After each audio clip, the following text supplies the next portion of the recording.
Out of the Dust, Spring 1934. Tested by dust. While we sat taking our 6 weeks test, the wind rose, the sand blew, right through the cracks in the schoolhouse wall, right through the gaps around the window glass, and by the time the tests were done, each and every one of us was coughing pretty good, and we all needed a bath. I hope we get bonus points for testing in a dust storm. April 1934. Banks. Ma says everything we lost when the banks closed, 'cause they didn't have enough cash to go around. All that money that's ours is coming back to us in full. Good. Now we have money for a doctor when the baby comes. April 1934. Beet wheat. County Agent Dewey has some pretty bad news. 1/4 of the wheat is lost, blown away, or withered up. What remains is little more than a wisp of what it should be. And every day we have no rain, more wheat dies.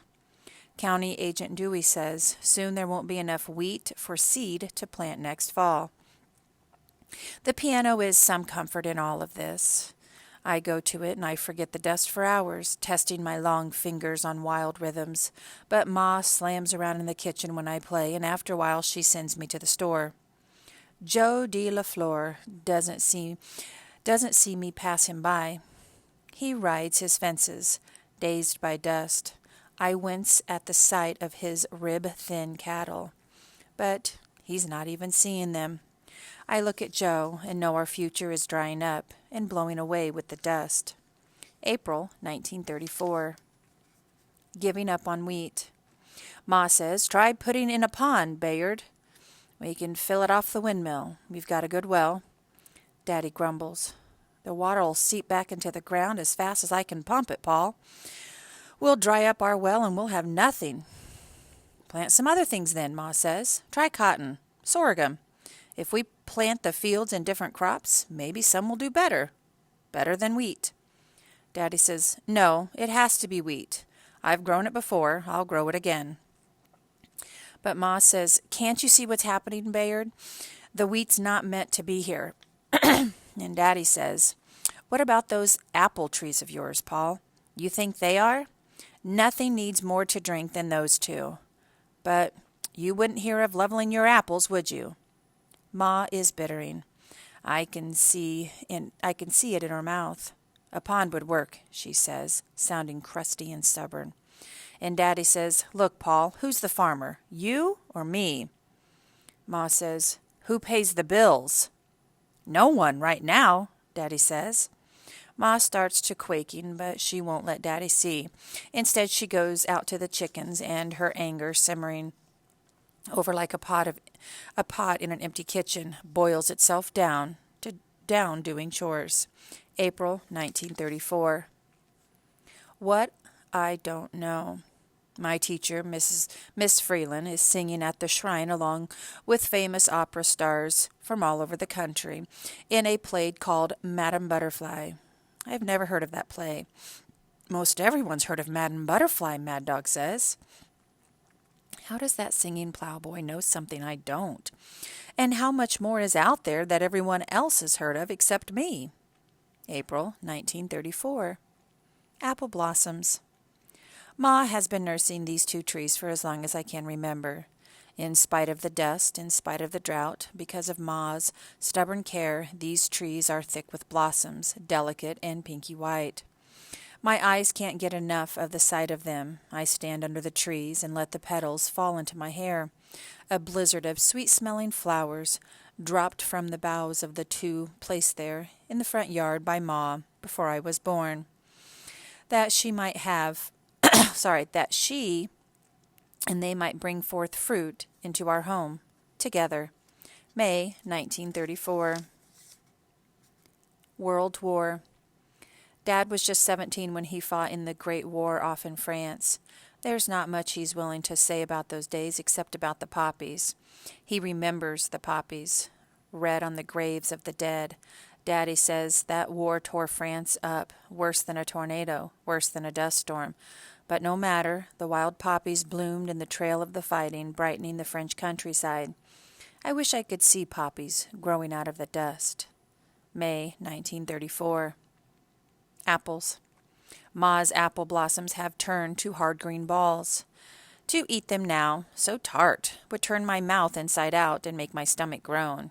But in just a couple months after the baby is born, those apples will be ready, and we'll make pies and sauce and pudding and dumplings and cake and cobbler, and have just plain apples to take to school and slice with my pocket knife and eat one juicy piece at a time until my mouth is clean and fresh and my breath is nothing but apple.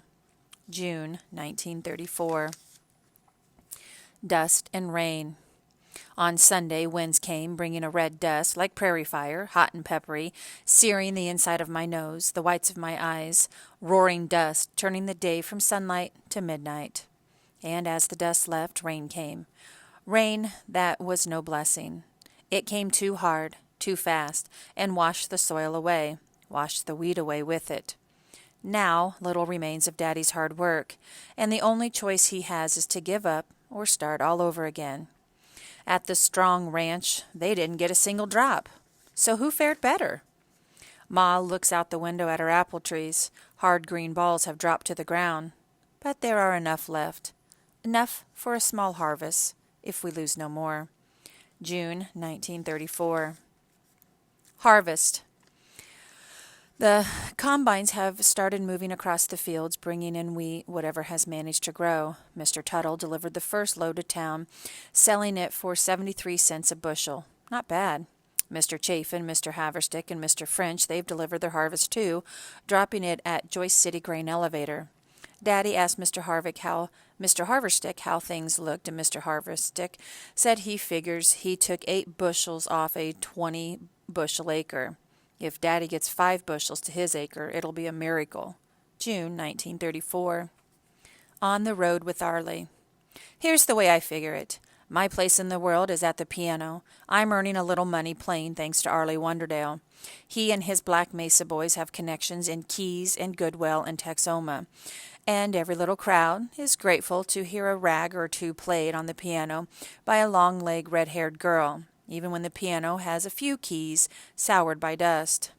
At first, Ma crossed her arms against her chest and stared me down, hard-jawed and sharp, and said I couldn't go. But the money helped convince her, and the compliment from Arlie and his wife Vera said they'd surely bring Ma along too if she wasn't too far gone with the baby coming. Ma said okay, but only for the summer, and only if she didn't hear me gripe how tired I was, or see me dragging my back end around, or have to call me twice upon a morning, or to find my chores falling down, and only if Arlie's wife Vera kept an eye on me. Arlie says my piano playing is good. I play a set of songs with the word baby in the title, like My Baby Just Cares for Me and Walking My Baby Back Home. I pick those songs on purpose for Ma, and the folks that come to hear Arlie's band like them fine. Arlie pays in dimes. Ma's putting my earnings away, I don't know where, saving it to send me to school in a few years. The money doesn't matter much to me. I'd play for nothing. When I'm with Arlie's boys, we forget the dust. We're flying down the road in Arlie's car, singing, laying our voices on top of the beat Miller Rice plays on the back of Arlie's seat. And sometimes, Vera up front, chirps crazy notes with no words, and the sound she makes just seems about amazing. It's being part of all of that, being part of Arlie's crowd I like so much, being on the road, being somewhere new and interesting. We have a fine time. And they let me play piano, too. June 1934.